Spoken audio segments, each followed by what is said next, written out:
Hello friends, स्वागत है आप सभी का। कैसे हैं आप सब? उम्मीद है कि आप सभी स्वस्थ होंगे। मैं हूं आपकी फार्मासिस्ट रागिनी। आज के इस वीडियो में हम संपूर्ण जानकारी देखेंगे मैक्सिरिज कैप्सूल की। इसके क्या उपयोग हैं, क्या फायदे हैं, तो चलिए स्टार्ट करते हैं आज का वीडियो।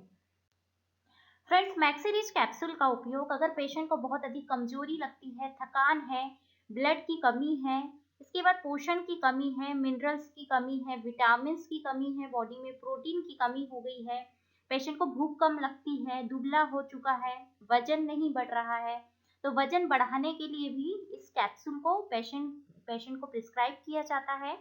ये कैप्सूल इम्यूनिटी बढ़ाने का भी काम करता है, हड्डियों को मजबूत करता है। इसके अलावा इसके कई बेनिफिट्स हैं। मुहासे के लिए फायदेमंद है।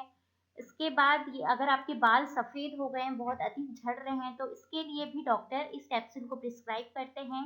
स्किन की डिसीज़ है तो उसको इम्प्रूव करने के लिए भी इसे दिया जाता है। आँखों की समस्याएं हैं, अगर गंजापन है, इसके अलावा ओवरऑल जो भी बॉडी की हेल्थ है उसको इम्प्रूव करने के लिए ये कैप्सूल प्रिस्क्राइब किया जाता है।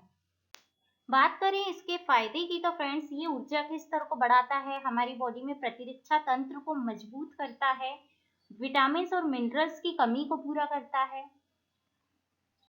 बात करेंगे इसके डोज की तो फ्रेंड्स, मैक्सिरिज कैप्सूल को प्रतिदिन एक कैप्सूल खाना खाने के बाद लिया जाता है। इसे 3 महीनों तक लगातार लिया जा सकता है। इसके बाद आपके डॉक्टर जिस तरह से एडवाइस करते हैं, आपको उतने ही ड्यूरेशन के लिए ये कैप्सूल लेना चाहिए। एक मल्टीविटामिन कैप्सूल होता है जिसके सेवन से आपकी जो बॉडी है उसका मेटाबॉलिज्म का स्तर बढ़ जाता है, जिससे कि पेशेंट को बहुत अधिक भूख लगने लगती है और उसका वजन बढ़ने लगता है। तो फ्रेंड्स, जिन लोगों को वजन बढ़ाने की जरूरत है उनके लिए ये कैप्सूल बहुत ही फायदेमंद है। मैक्सिरिज कैप्सूल के अगर साइड इफेक्ट की बात की जाए तो फ्रेंड्स, इसके कोई भी साइड इफेक्ट नहीं आते हैं सामने, क्योंकि ये एक मल्टीविटामिन कैप्सूल है। फिर भी अगर पेशेंट दी हुई अवधि से काफी लंबे समय तक इस कैप्सूल का उपयोग करता है या सेवन करता है, तो काफी लंबे समय तक लेने के कारण इसके दुष्प्रभाव सामने आ सकते हैं, जैसे पेशेंट को बहुत अधिक मोटापा हो सकता है।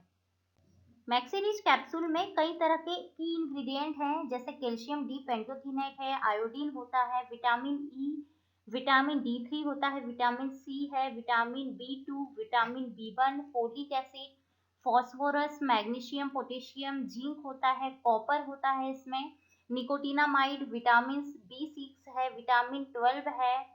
इसके बाद है विटामिन B12 है, विटामिन ए पाया जाता है, कैल्शियम है, मैग्नीज है। इसके बाद मोलिब्डेनम है, आयोडीन है, लेसिथिन है। तो फ्रेंड्स, इसमें सभी तरह के विटामिन और मिनरल्स होते हैं। अलग अलग से अगर हम इसके इंग्रेडिएंट के बेनिफिट की बात करें तो फ्रेंड्स, इसमें उपस्थित मैग्नीशियम हमारी बॉडी में डीएनए और आरएनए की सिंथेसिस में इम्पोर्टेंट रोल निभाता है। इसमें उपस्थित जो पोटेशियम है वो हमारी नर्व एक्टिविटी को मेंटेन करने के लिए मदद करता है। जिंक होता है जो कि हमारी बॉडी का स्टेमिना बढ़ाता है, मेटाबॉलिज्म को ठीक रखता है, हमारी इम्यूनिटी को बढ़ाता है।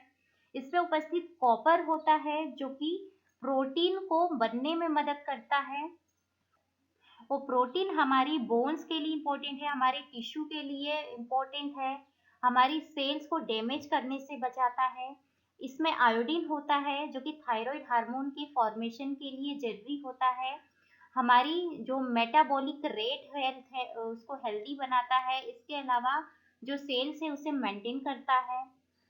इसमें फास्फोरस होता है जो कि हमारी हड्डियां और दांतों के लिए मजबूत बनाने के लिए काफ़ी अच्छा होता है।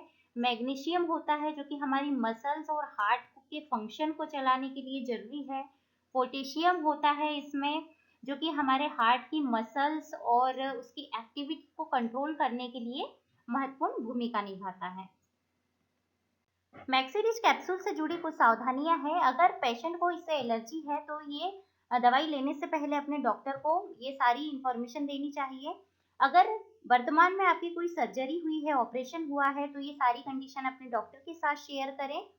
इस कैप्सूल को लेने के बाद अगर आपको एलर्जी है तो ये कंडीशन भी अपने डॉक्टर के साथ शेयर करनी चाहिए।